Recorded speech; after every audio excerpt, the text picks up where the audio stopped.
After months of advance hype, Frontline's documentary on concussions in the NFL finally debuted this week. And a public spat with the biggest name in sports journalism may have given the program a boost. WGBH's Adam Riley has more. The inside story. This is a new disease. Of a discovery that could change the game forever. The Frontline documentary League of Denial says the National Football League put its own players at risk by covering up the long-term effect of concussions for years. These players come down with dementia and then Alzheimer's, and then they're gone.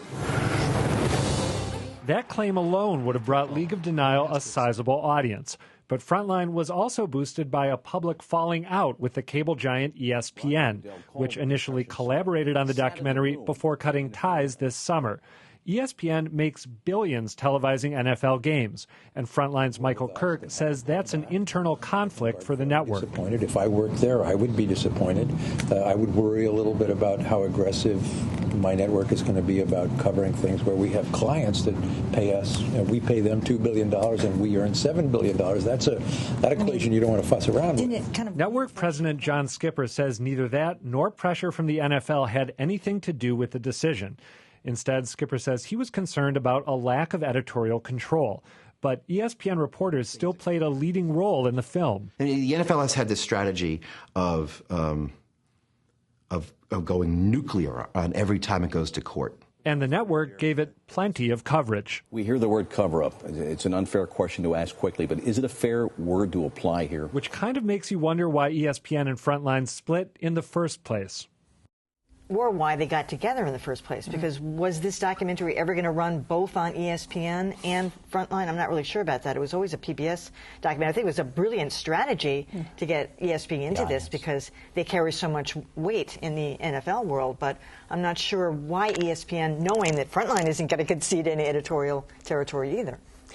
We don't know exactly why ESPN pulled out of this, and it's interesting that they've been willing to talk about it and explore what happened without ever quite saying what happened. So I don't really know what to make of this. Certainly it was an incredibly awkward situation for ESPN, given the fact that it's a partner of the NFL and it's covering the NFL. So it was a real problem. The larger problem is not going away, and I mean the New York Times has been doing tremendous reporting on this. Boston University's been involved in actually the science of this. And you really have to wonder what the future of football is. I mean, I suppose people playing in the NFL, they get paid big bucks and they know the risks they're taking. But when you look at the Frontline piece and this other reporting, what happens to youth football? What happens to high school football? It's a real crisis. I think it's going to take maybe a generation. I wonder, because it's so ingrained in our culture, but it is a fascinating question, and it has to be asked. And I think as more science comes out, perhaps that whole issue about how do we play football? I mean, they talk about playing it in different ways, even to reduce some of the concussive aspects of it. But very, very powerful, very, very mind-bending, actually, just thinking about the possibilities and what the science is going to yield over the next couple of years, even as they get more and more brains and they get more and more research.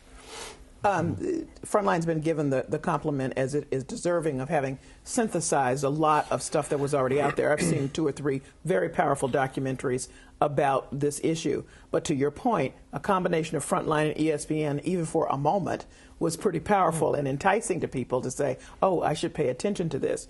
And, ESPN's leaving, as far as I'm concerned, did nothing to damage. That's right. Yeah, exactly. Yes, so, got all that publicity. Exactly. So, this was a clear case of, some kind of lack of transparency, and they, said if we don't have editorial control, which was a quid pro quo, we're getting out. So, this was the right thing to do, and it's a good piece, and probably what may be the definitive piece about this issue. I think it was a good piece. I think this is truly is a black eye for ESPN. I mean, ESPN, after all, it's owned by Disney. They're in the entertainment business. That's where their money comes from, and they're partnership with the NFL clearly is all about this. They should have known from the beginning. This is based on a book called League of Denial. This was not going to be a good story about the NFL. So why they proceeded to get into it and then backed out without weighing those PR consequences is foolish. On the other hand, I would say ESPN is putting at least a foot into the investigative reporting side. They've hired, as this documentary shows, some first-rate investigative reporters, and they seem to be breaking some good stories there. There's a lot to be done about how college football particularly has turned itself into a profit-making industry too.